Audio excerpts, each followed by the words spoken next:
कभी कभी हम अपने काम में इतना बिजी हो जाते हैं कि अपने दिल के करीब होने वाली चीज़ों को पूरा करना भी भूल जाते हैं। दरअसल पिछले 2 साल से मैं कलसुबाई जाने की प्लानिंग कर रहा था, लेकिन अभी जाकर प्लान सक्सेस हुआ। खैर लेट ही ना सही, पर मैं अभी कलसुबाई ट्रैक के लिए निकल पड़ा हूँ। हाँ, मैं निकल पड़ा हूँ महाराष्ट्र का एवरेस्ट एक्सप्लोर करने। ये मेरा दोस्त है शुभम, जो घाटकोपर से कसरा तक बाई ट्रेन आया था।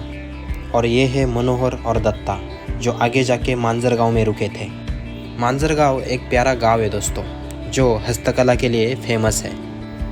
मांजर गांव में थोड़ा फ्रेश होने के बाद हम लोगों ने आगे की जर्नी स्टार्ट की। बाइक चलाकर थक गए थे और अंधेरा भी बहुत हो चुका था। इसके लिए यहाँ पर घुट्टी में हम लोगों ने दूसरा स्टॉप लिया। थोड़ा चाय पानी होने के बाद हम लोगों ने फिर से आगे की जर्नी स्टार्ट की। आखिर में हम पहली मंजिल तक पहुँच गए। हम पहुँच गए थे भरवस, जहाँ पर हमारा दोस्त मनोहर का गांव था। भरवस गांव के बगल में ही बाम करके बहुत बड़ा डैम है, और आज की नाइट हम उस डैम के बगल में ही गुजारने वाले थे। ठंड तो बहुत गिरी थी और ऊपर से कोई छत भी नहीं था। ऐसे वक्त में हम इस डैम के किनारे पर ठंडे शरीर को सेक रहे थे। यार क्या सही एनवायरनमेंट था वो, शब्दों से बयां नहीं कर सकता। हम जिस गांव में रुके थे वहां से लगभग 1 घंटे पर कलसुबाई का बेस विलेज बारी था। हम उसकी ओर निकल पड़े। सुबह के 4 बजे थे और ठंडी का मौसम था। बहुत ठंड लगी थी, लेकिन क्या करें, कलसुबाई तो जाना था। लगभग सुबह के 5 बजे हम लोग बारी विलेज में पहुंच गए। बारी गांव कलसुबाई शिखर का बेस विलेज होने के कारण यहाँ पर आपको चाय नाश्ता किसी भी वक्त पे मिल जाता है। जैसे जैसे सुबह हो रही थी वैसे वैसे ठंड और बढ़ रही थी। इस कारण हम सब लोगों ने कड़क चाय लिया, क्योंकि आगे का सफ़र भी तय करना था। और वैसे भी सुबह के 5 बजे थोड़ी ना कोई नाश्ता करता है, इसके लिए सब लोगों ने चाय ही प्रेफर किया। चाय ख़त्म करने के बाद हम लोगों ने अर्ली मॉर्निंग ट्रैक स्टार्ट किया। सो दोस्तों, आप अगर रात को बारी विलेज में अगर ठहर रहे हो तो अर्ली मॉर्निंग ट्रैक स्टार्ट करो, क्योंकि वही टाइम अच्छा है। अर्ली मॉर्निंग ट्रैक स्टार्ट करने पर बहुत फ़ायदे हैं दोस्तों। एक तो मॉर्निंग के टाइम पर धूप भी नहीं होती है। दूसरी बात यह है कि आपको पसीना भी नहीं आता है, और मॉर्निंग का जो वातावरण है यहाँ का वो आपको एक्सप्लोर करने मिलता है।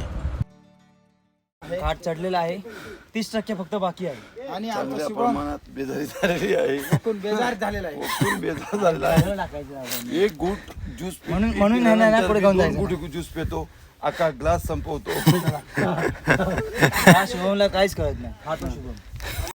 लगभग 80% हमारा ट्रैक ख़त्म होने के लिए आया था, और अभी 20% ही खाली चढ़ाई बाकी थी।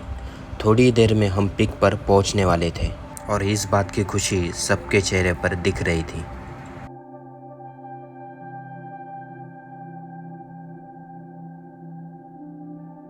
और हम लोग फाइनली पहुंच चुके थे महाराष्ट्र के सबसे बड़े पिक पर।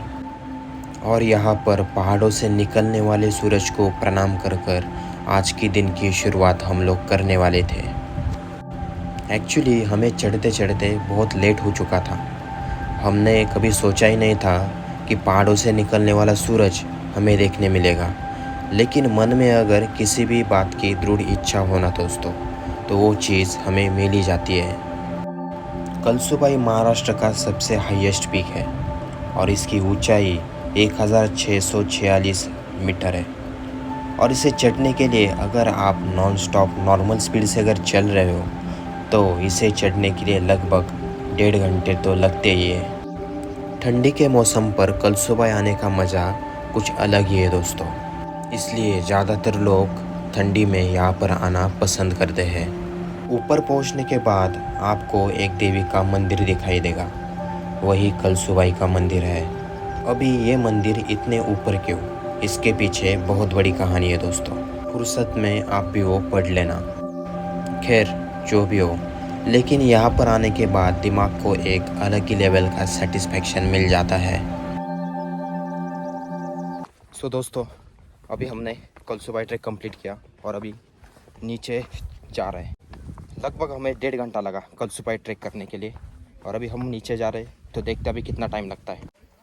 आते वक्त एकदम स्टीप चढ़ाई थी और जाते वक्त ये जो स्टीप चढ़ाई थी वो उतरने में थोड़ा सा डिफ़िकल्ट हो रहा है, लेकिन हम जा रहे हैं नीचे स्लोली। 2 घंटे ऊपर बिताने के बाद हम लोग वापस बारी गाँव निकल पड़े। दरअसल जब भी हम ऊपर चढ़ रहे थे तभी चारों ओर अंधेरा छाया हुआ था। अभी उतरते समय सृष्टि के इतने सुंदर नज़ारे आगे आ रहे थे तो यहाँ से निकलने का मन ही नहीं कर रहा था दोस्तों। सृष्टि के इतने सुंदर नज़ारे आपको खाली कल सुबह पिक पर आने के बाद ही देखने के लिए मिलेंगे।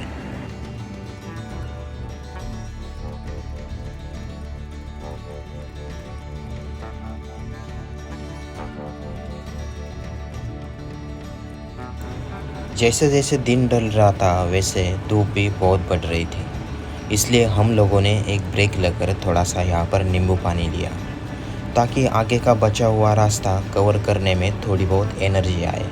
इस तरह हम लोग कलसुबाई ट्रैक ख़त्म करके फिर से घर पे निकल पड़े थे।